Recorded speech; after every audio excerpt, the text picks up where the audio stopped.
Le CEL a été sollicité par l'OEC pour sensibiliser un public composé de représentants de la communauté d'agglo du pays d'Ajaccio.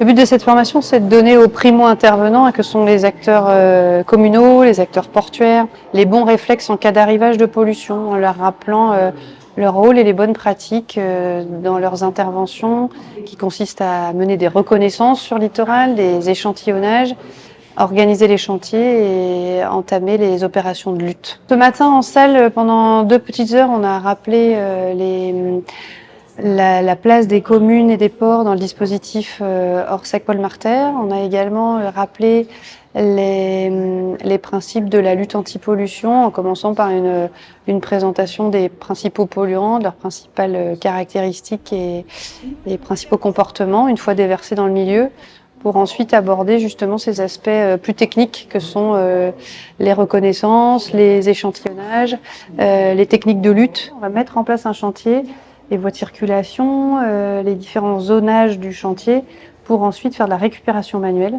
Et puis ensuite, nous irons sur le port de Charles-Ornano, où là on déploiera des moyens de confinement et on réalisera du chalutage dynamique.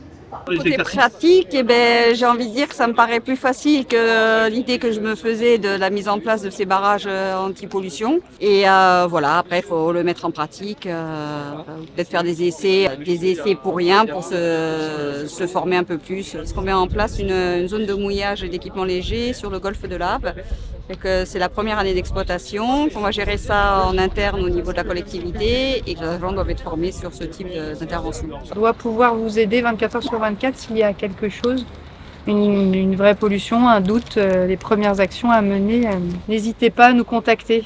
Alors le CET est une association à mission de service public qui a été créée en 1979 après l'accident de la Moco, qui est un centre d'expertise international, des services recherche, analyse des moyens qui créent de la donnée sur les moyens de lutte, mais aussi sur les produits, leurs comportements, la formation, la planification d'urgence, la documentation, et qui sont à disposition du secteur public ou privé en France et à l'international, contre les pollutions accidentelles des eaux marines et intérieures.